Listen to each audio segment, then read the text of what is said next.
꿈이었습니다. 동창회에 갔습니다. 한 테이블에 10명 정도? 반은 남자, 반은 여자애들.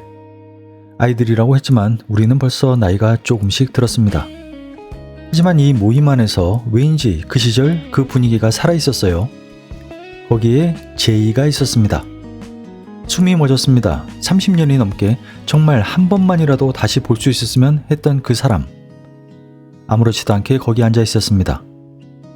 여전히 예뻤어요. 원래부터 예뻤지만 세월이 지났는데도 그 분위기가 그대로였습니다. 명랑한 듯한 얼굴인데 어딘가 살짝 그림자가 드리운 것 같은 그 차분함. 그게 그대로였어요. 나는 떨었습니다. 그 떨림을 숨긴 채 다가가서 말을 걸었어요. 제이야, 도대체 어떻게 된 거야? 왜? 원망인지 그림인지 모를 감정이 한꺼번에 나왔습니다. 제이는 조용히 웃기만 했어요. 내가 왜 그러고 있는지 다 안다는 표정으로. 그리고는 짧게 말했습니다. 제시야, 미안해. 그냥 그렇게 됐어. 동창회가 시작한 지 얼마 되지 않아서 제이가 일어섰어요. 이제 들어가야 한다고. 나는 다급해졌습니다. 이렇게 가버리면 정말 다시는 못 볼 것 같았어요. 쫓아나와서 그녀의 손을 잡았습니다. 제이야, 전화번호 알려줘. 그리고 다시는 이렇게 사라지지 마.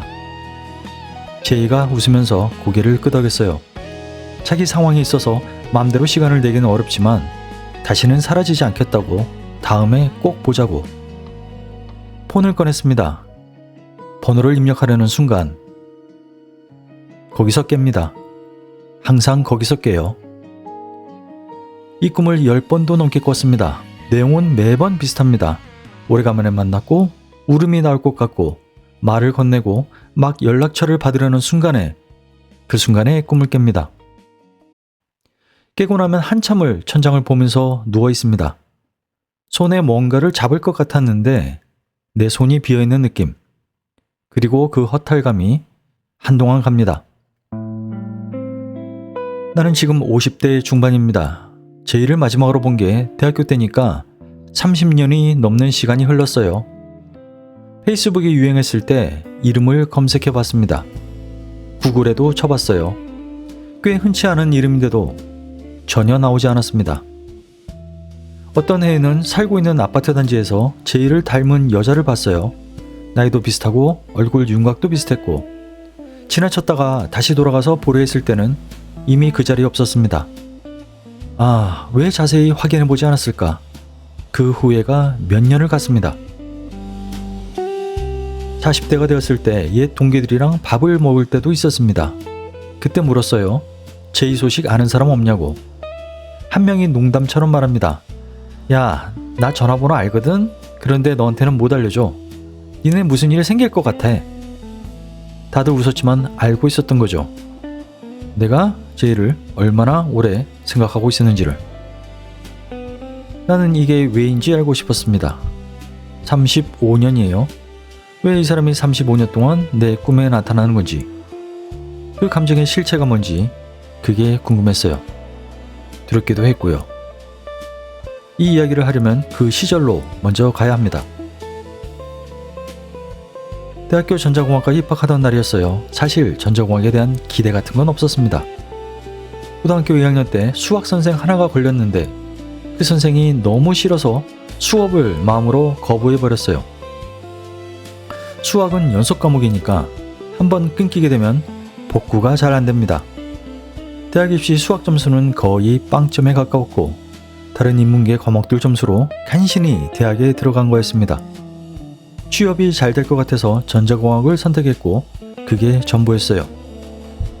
입학하고 처음 학생회관 앞에 섰을 때 동아리 방들이 다 그 건물에 모여 있었습니다. 지하에서는 메탈 동아리가 소리를 내고 있었고 어디를 들어갈지 그냥 쳐다보고 있었어요. 그때 4층 창문이 열렸습니다.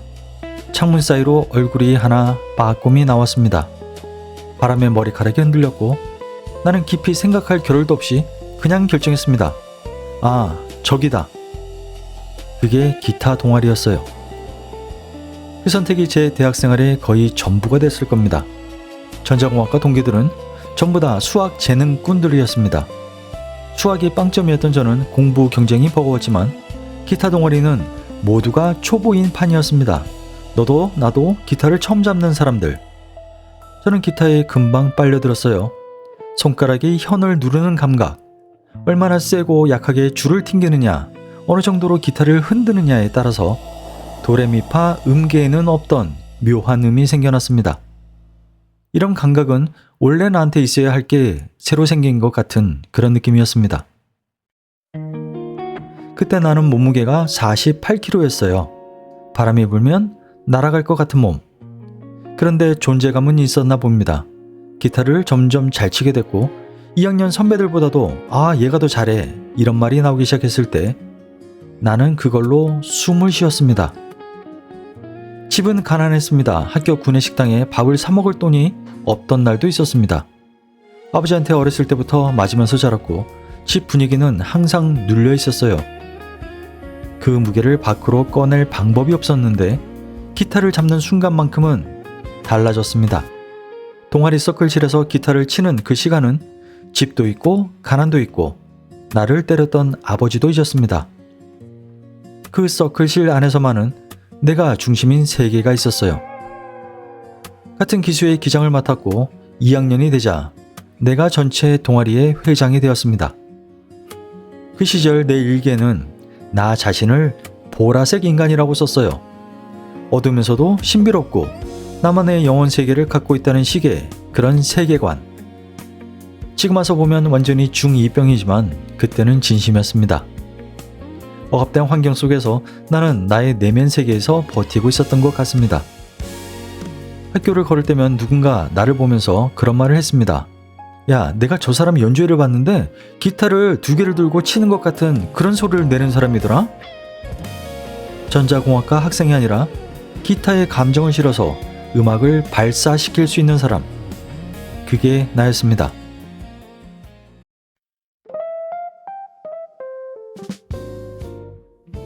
동아리를 가입한 지 얼마 되지 않았을 때 여학생 6명이 신입으로 들어왔어요. 동아리에 신입 여학생이 오는 날은 서클실 분위기가 항상 묘해집니다. 선배들은 괜히 여유 있는 척 앉아있고 같은 동기 남자애들은 여학생들을 슬쩍슬쩍 쳐다봅니다. 그날은 한꺼번에 6명이 왔었고 그 6명 중에 제이가 있었습니다. 제이는 뭔가 다른 사람이었어요. 객관적으로도 예쁜데 내 눈에는 그 이상이었습니다. 예쁜 얼굴, 맑고 구르는 듯한 목소리, 그러면서도 어딘가 차분한 분위기. 우는 얼굴인데 그 안에는 옅은 그림자도 보이는 느낌. 2학년 선배들도 제이를 좋아했어요. 서클실 안에서 소리 없는 경쟁 같은 게 생겼습니다. 학기 초에 MT를 갔습니다. 서로 술이 취했을 때 나는 제이에게 고백을 했습니다. 그때 무슨 말을 했는지는 기억이 나지 않습니다. 다만 그 고백을 했고 MT방으로 들어가니까 좁은 방에서 서로들 뒹굴며 잘 때 나는 그 아이가 불편하지 않도록 자리를 만들고 춥지 않게 이불을 덮어줬던 그 기억만 날 뿐입니다. 첫 데이트를 시작한 건 노량진역이었습니다. 제이가 거기 살았거든요. 역 앞에서 장미꽃 다발을 샀습니다. 그런데 시든 장미꽃이었어요. 그 장미꽃 다발을 제이한테 건넸습니다. 제이는 웃었습니다. 야, 너는 꽃을 사도 다 시든 걸 사니? 제이는 꽃을 받으며 웃었지만 나는 그냥 어버버 거렸습니다. 첫 데이트 때 꽃다발을 준다. 그때는 그게 얼마나 어색했는지는 미처 생각하지 못했습니다. 조금 어색했습니다. 난 서클실에서는 중심의 사람이었는데 단둘이서 만나니까 완전히 다른 사람이 된 겁니다. 나는 많이 서툴렀습니다. 내가 요즘에 20대였다면 많이 달랐을 겁니다. 그때의 20살이었을 때와 지금의 20살은 많이 다릅니다. 그때 나는 이 아이가 무슨 생각을 하는지, 무슨 이야기를 듣고 싶은지 그걸 들여다볼 줄 몰랐습니다. 어느 날 제이가 말했습니다.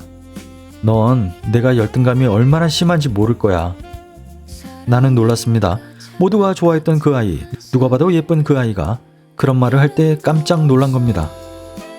너 성형수술 같은 건 생각하지도 마. 그런 한마디를 하고 그냥 넘어갔습니다. 사실 그때 저는 무슨 말을 해야 할지 몰랐거든요. 지금 생각하면 그 말을 제대로 들어줬어야 했는데 아버지가 군인이었다는 이야기를 들었는데 그 집에서 어떻게 자랐는지 그 말 뒤에는 뭔가가 있었을 텐데 그 나이 때는 그런 말을 들을 귀가 없었습니다. 그 아이를 보듬을 감정은 있었는데 그 감정을 언어로 주고받는 능력이 없었습니다. 어느 날 전철을 타고 집에 가는 길에 제이가 말했어요. 넌 만화 속에서 사는 사람 같아. 이 말이 수십 년이 지난 지금도 기억이 납니다. 날 비난하는 게 아니었을 겁니다.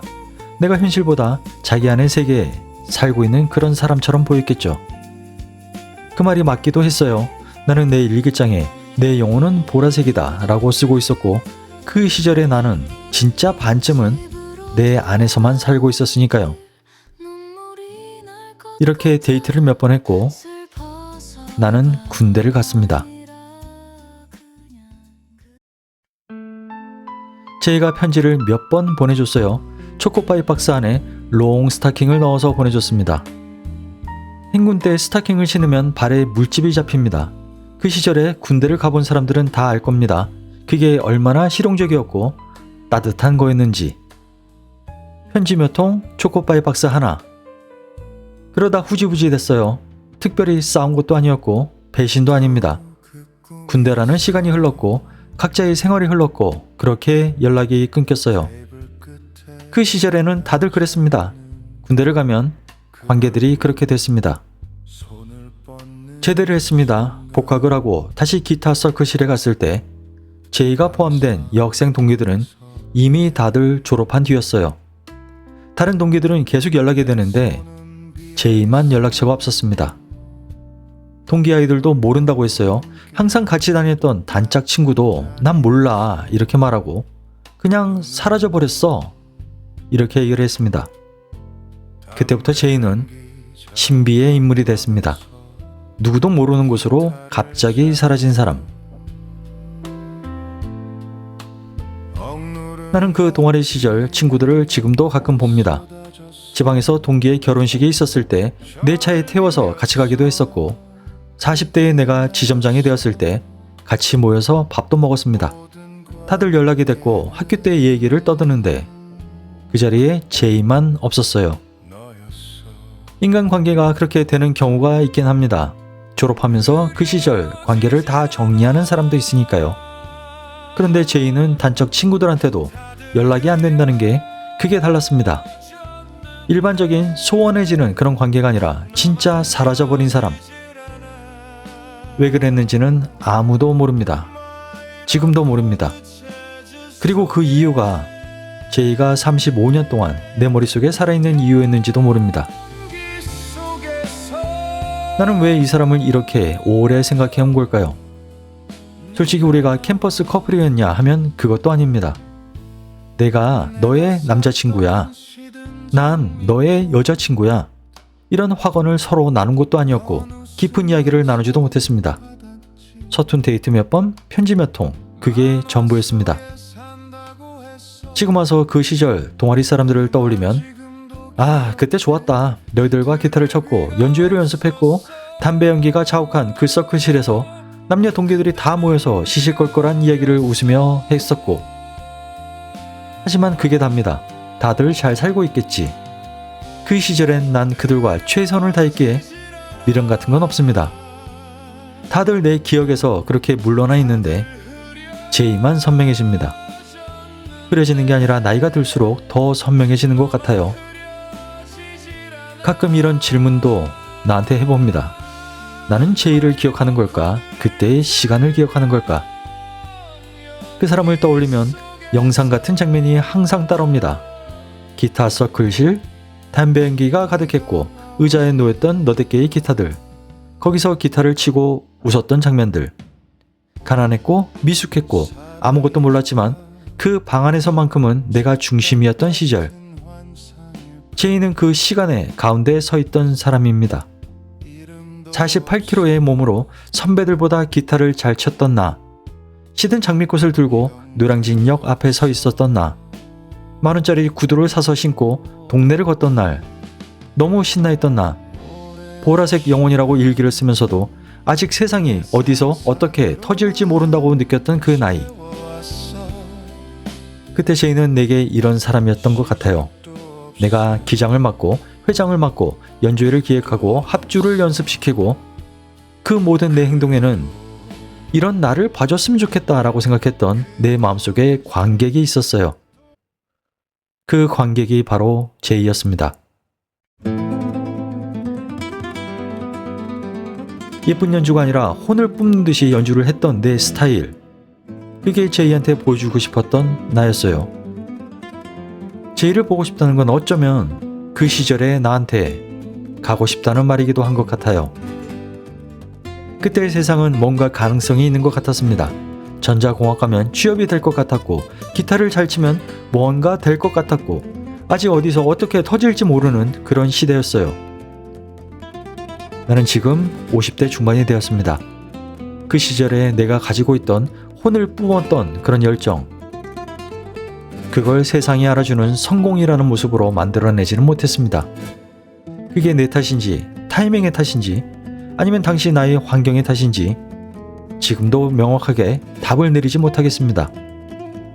어쩌면 내가 가졌던 에너지와 성과는 처음부터 다른 얘기였는지도 모릅니다. 성과는 에너지만으로 만들어지는 게 아닙니다. 타이밍도 자본도 기회도 내가 필요했던 순간에 나한테 있었어야 합니다. 지금 나처럼 자기 삶을 되돌아보면서 세상이 인정하는 성과를 내지 못했다고 느끼는 사람들에게 나는 물어보고 싶습니다. 이게 징징거림일까요? 많은 사람들은 성공을 꿈꾸며 애를 쓰면서 살지만 결과물을 만들어내지 못한 채 나이가 들어갑니다. 나만의 이야기가 아니라 그건 대부분의 사람들이 살아가는 방식일 겁니다. 그럼 성공 못한 사람의 삶을 우리는 어떻게 이야기할까요? 나는 가끔 마이너 코드의 재즈를 들으면서 담배를 태웁니다. 지나간 시간들이 주마등처럼 스쳐 지나가거든요. 그런 시간이 요즘은 많이 잦아졌습니다. 그리고 그 시간에는 항상 제이가 나옵니다. 담배 연기 자욱했던 서클실이 나오고 그 아이에게 주었던 시든 장미 꽃다발, 내가 받았던 편지와 초코파이 박스가 나옵니다.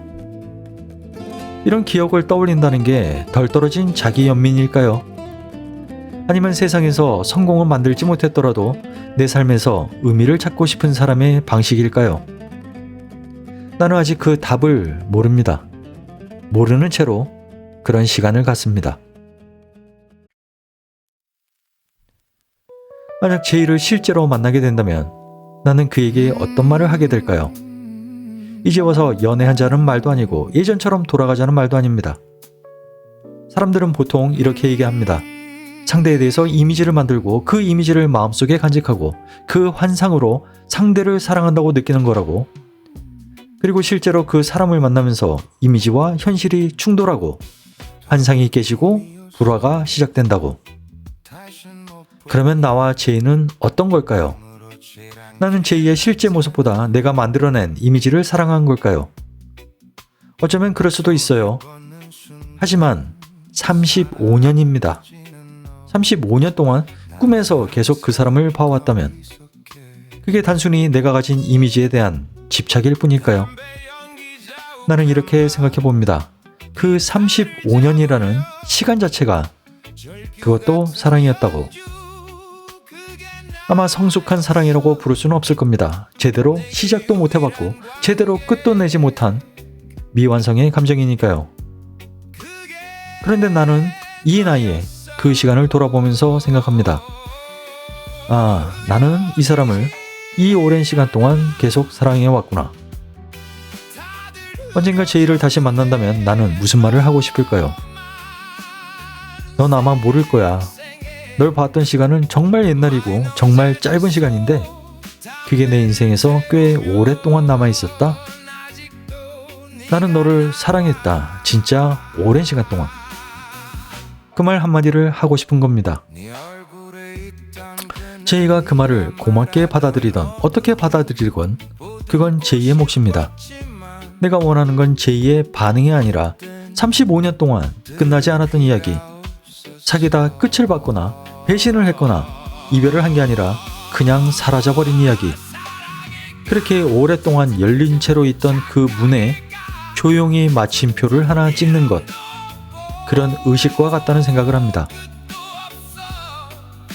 가끔은 이런 생각도 듭니다. 만약 제이를 만나고 나서 그 다음부터 제이가 더 이상 내 꿈에 나오지 않는다면 그건 내 마음이 정리된 느낌일까요? 아니면 어딘가 허전한 느낌이 들까요?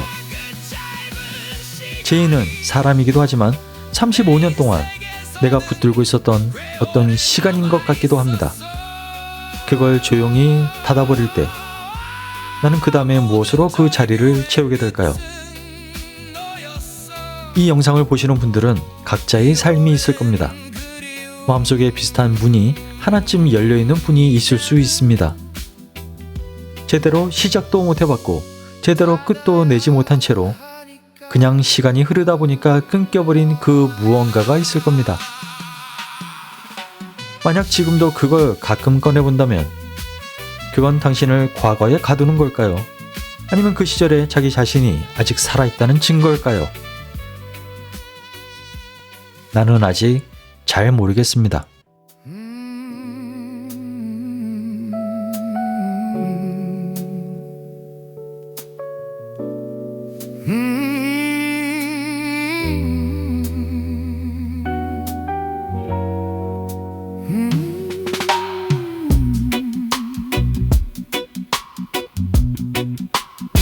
또 그 꿈이었어 다신 못 볼 리가 아무렇지 않게 나타나